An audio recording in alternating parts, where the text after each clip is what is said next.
Your grandfather feared God. You fear being left on red. He bent his knees in a temple. You bend yours on strangers' bed sheets. If you're lucky, he saw sin as a shadow. You send it emoji reactions and save it to your favorites. This isn't pleasure anymore. This is prayer. You don't need a religion because you already have one. You just renamed it. It's in your bookmarks. It's in her eyes. It's in your trembling hand at 2:13 a.m. when you're not sure if you're lonely or just bored. You scroll, you swipe, you sin, you justify, and then you scroll again. You call it just being a man. You call it sexual liberation. You call it casual, but nothing about this is casual. This is ritual. This is sacred. This is sickness, dressed as culture. We built a new altar. It doesn't look like stone. It looks like glass. It fits in your pocket, and it always listens. The priestess, she's not draped in white. She's filtered in pink. Her confessions are paywalled. Her sermons come with a bounce angle.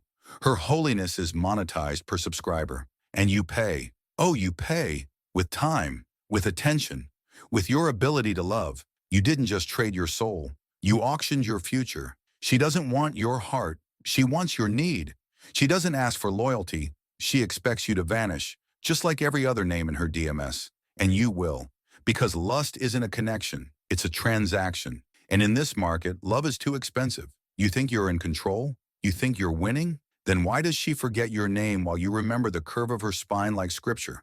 Why do you watch strangers fuck with more reverence than you've ever given your own reflection? You think you're free? You're not free. You're leased, owned, logged, tracked, sold by pixels, by chemicals, by the echo of a voice that never knew you existed. Your grandfather begged God for forgiveness. You beg women for attention. He feared divine judgment. You fear being left undelivered. His sins were silence. Yours are subscriptions. You've replaced heaven with a hole, the soul with a slot, and truth with titillation. She doesn't love you. She doesn't even see you, but she sees your money. She sees your weakness. She sees your hunger, and she feeds it until you forget you ever had a spine. This isn't lust, it's liturgy. And the God? It doesn't ask for repentance. Only repetition. The high lasts seconds. The emptiness lasts hours. The addiction? Eternal.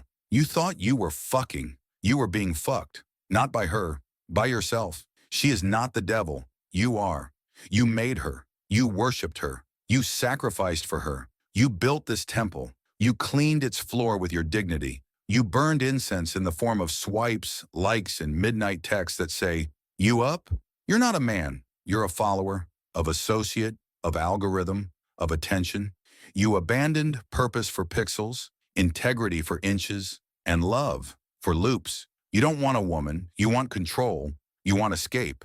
You want to dissolve into a version of yourself that never had to be accountable. But the mirror waits, and it always shows you what you are when the screen turns off. Alone, empty, and praying to a God that never even knew your name. You traded fire for friction. You traded discipline for dopamine. And worst of all, you call this normal. You sit in circles bragging about bodies while your soul forgets how to make eye contact. You say love is dead, but you never fed it. You kept feeding lust. Lust the insatiable. Lust the golden calf. Lust the consumer of men. She doesn't kill you.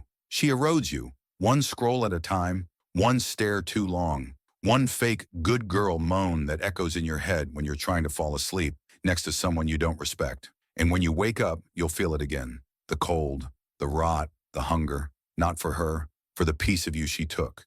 The one you'll never get back. But you'll open the app again. You'll send the text again. You'll go back to church. Because lust is the new God. And you're the faithful.